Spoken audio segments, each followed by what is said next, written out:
young, you're not taught, or you don't feel or experience the results, the consequences of being lazy.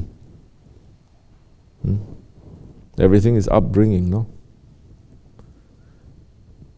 When your parents, either they care or they love you too much, or they don't care, and they let you to be like that.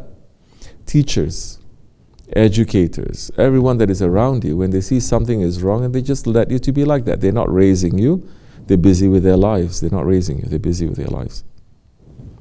When they're raising you, they'll see, okay, this kid is very good in this way, mashallah, this kid is not so good. We can try to do something, this kid is like this. As much as you can. In Islam is very fair. They say until they reach to a certain age, it's not even after that, till they reach to the age of, number one is baligh, yeah? Which is maturity. Reason, they can reason by themselves. Once they can reason by themselves, then you don't say too much. You cannot, now it's like, you know how the bamboo is growing straight and tall? You cannot bend it just like that. But they say, but if you want to bend the bamboo, when it's just coming out, when it's a shoot, then you bend it. What? You're going to change people that they have all these kind of characteristics when they are not only mature, when they are 20, 30, 40 years old? I'm not saying it's impossible. I'm saying it's very difficult. You can still bend bamboo, right? When it's mature. How? You have to split it. You have to heat it up. You have to put fire to it, and then you bend it. Then you have to tie it. How difficult is that? Meaning man, after they reach a certain age, you cannot change them. They may say, that you cannot. A little bit, you're seeing that. If they want to change. And tariqat is not for forcing people. We give sohbat. We don't give advice, because only prophets give advice. We say like this and like this. Up to you. You want to change, you change. That is maturity. So you have to start. You have to say, this is good when they're like this is not so good when they're like that.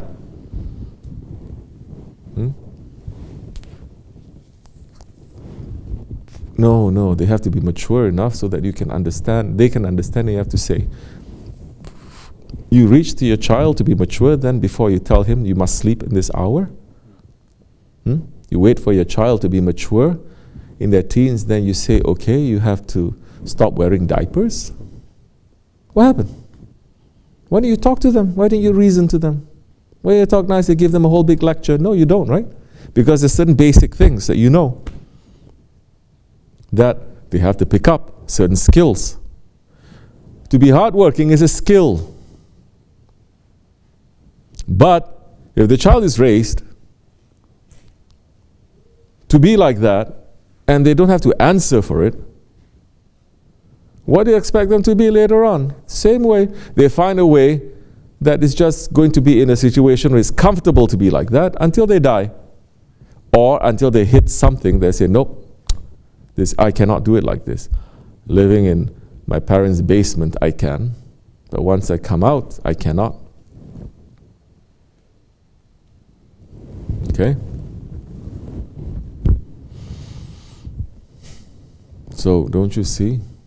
Even a punishment is a rahmat. But this punishment is not Allah punishing us. We are punishing ourselves. Then even that is a mercy.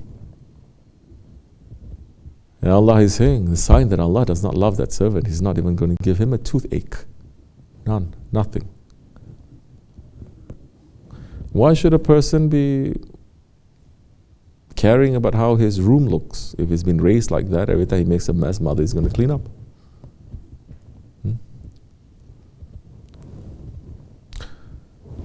So how are you going to teach now people, or kids, or people, or adults, that there are consequences to their actions? You can speak, you can say, but they're not going to believe you until they go through it. This is why Holy Prophet ﷺ is saying the best knowledge is the knowledge that you experience. Not just something you listen and you read and there's someone reciting it to you and they use nice words, nice singing, nice songs. No, until you experience. That is the best knowledge. Others, it's also knowledge, but it's not the best knowledge. So you have to experience. Let them experience when they're growing up. Don't let them experience when they're in their 30s or 40s. It's too late. That time they might change also for the wrong reasons. You don't change. So many people change, but they don't change for the right reasons. They change for the wrong reasons. So many people might change also, but they change not for the sake of Allah, they change for the sake of their ego. So many people become good too. Yeah, it's good. They pray and they do this, but it's not for the sake of Allah, it's for their own sake, so they don't go to Jahannam. These are different levels. I'm not saying it's good or bad, I'm saying people do that. Okay, you can start with that, but you cannot be stuck with that and to die with that. Maybe you start with that. I want to be good because I want to enter the Jannah. Yes, but a believer always has to want to do more and more and more. He says, oh, this is not good enough. Allah is giving me without asking anything back. He's giving me without me even asking. Why I have to make a deal with him? What? Is he my business partner? Once upon a time, Naksibendi Hoja, he was planting wheat. He planted it 1 year, wheat didn't come out. There's a few pieces coming out here and there, very miskin looking. He says, what am I going to do? He says, the best partner that I can have in this world is Allah. So he's saying, Allah, I make you to be my business partner. You help me plant this wheat, and if it comes out, 50% is yours and 50% is mine. Don't laugh. Everybody does this. Don't laugh because people look at their zakat and they don't even say 50%. Suddenly everyone becomes very shariat. So Naksibendi Hoja is saying 50% you, 50% me. Half is yours and half is mine. Okay? Deal. So he planted. Allah. Next year the wheat came up. So much, so beautiful, so green, so healthy. He started cutting it.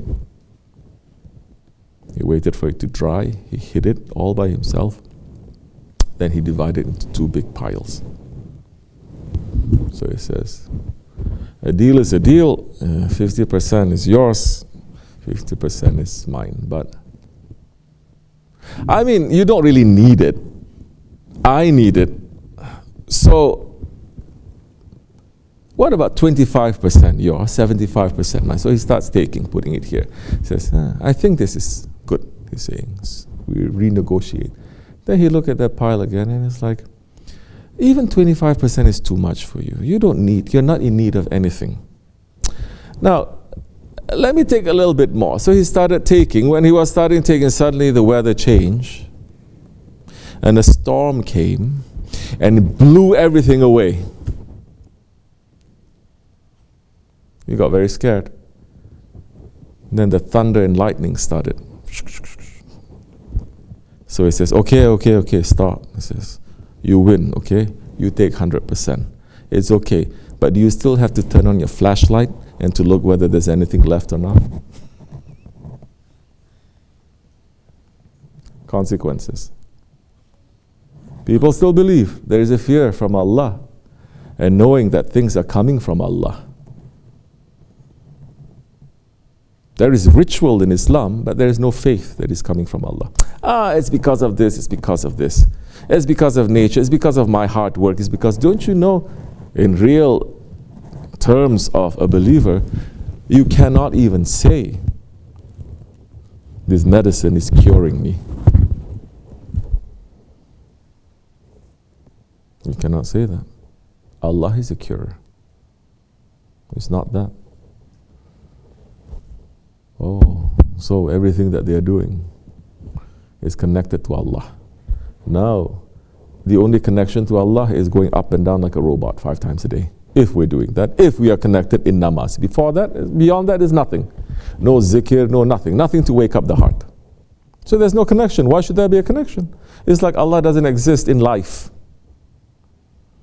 Only namaz, Ramazan, a little bit here, a little bit there. Only in Kaaba, He's there.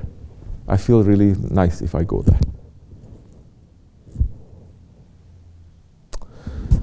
Oh, it should not be like that.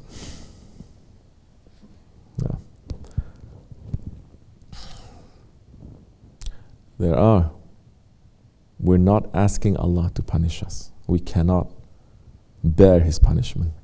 We're not asking Allah subhanahu wa ta'ala to be a judge. We're asking Him to be merciful.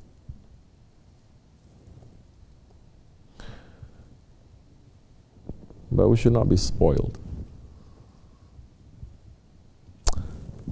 How is a kid spoiled?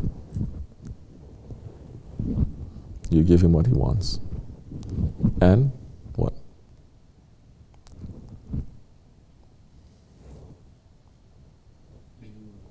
You remove any adversity. No, he's surrounded by people who will give him what he wants. Correct? Okay. People, situations. People make the situations anyway. So even if he crashes his car, don't worry, it's okay. Even if he does this, don't worry, it's okay. Even if he does that, don't worry. So it's not really situations. The people who will change the situation.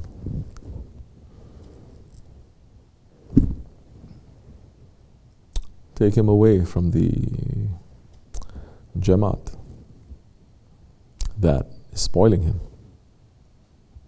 He will change. He has to. Because the man's religion is according to the religion of his friends. You understand? He has to. We have kids, you see how they change every day. By what? By their friends. Hey, how did you pick this up? Oh, okay.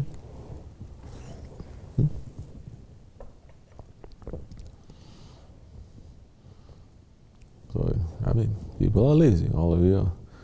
We're coming here, don't know this, don't know that, but at least by voluntary, willingly, we pulled ourselves away from those situations and those people and their surroundings and everything,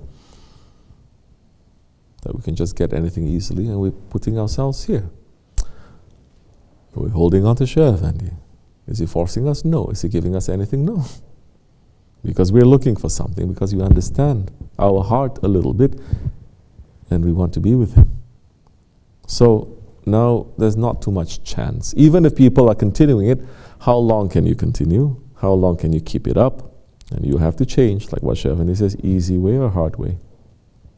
You have to change. Easy way or hard way. Understand? Yeah, look at this one. Used to be mommy's boy. Go to school, learning very important subjects, let's say. And now he comes and becomes a shepherd. He works so hard. I called him grasshopper today. Yeah. He's moving. I mean, he's still a little bit idiot, but at least he's moving, he's doing. It's very good. Yeah. Especially for children of immigrants to do labor like this, it's they say it is dishonorable. Correct or no? Say, especially Pakistanis. What? To do shepherd?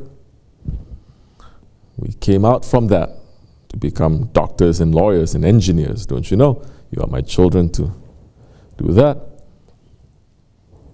You say, but every prophet was a shepherd. It's so difficult. So many of you know how it is. Your parents see you doing some sort of a work. We're doing work for what? It's not for money, it's not for this, it's not for that. It's for the sake of Allah. To clean yourself, to train, to become more responsible, to not be lazy, to understand that this is the works of the prophets and the saints, the dervishes. We're doing that.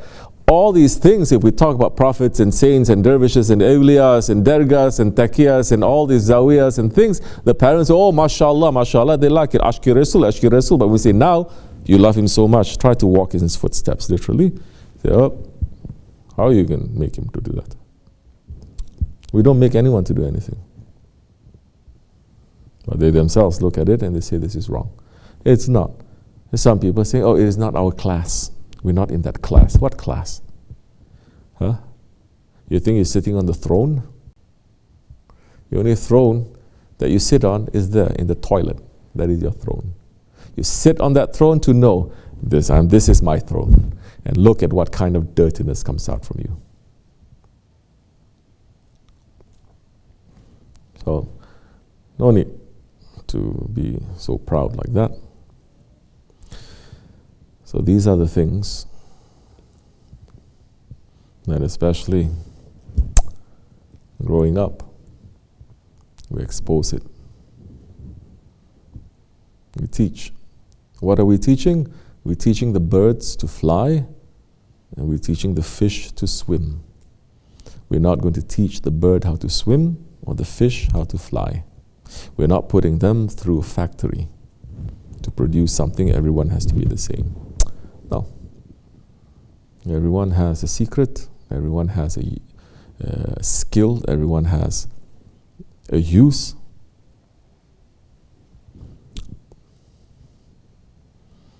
You only need a good leader who's able to work everything properly. If your brain is not working, you cannot even move your fingers, no? The brain is not moving. But if you're not going to obey the brain, you cannot move. The whole body cannot move. May Allah not test us with that.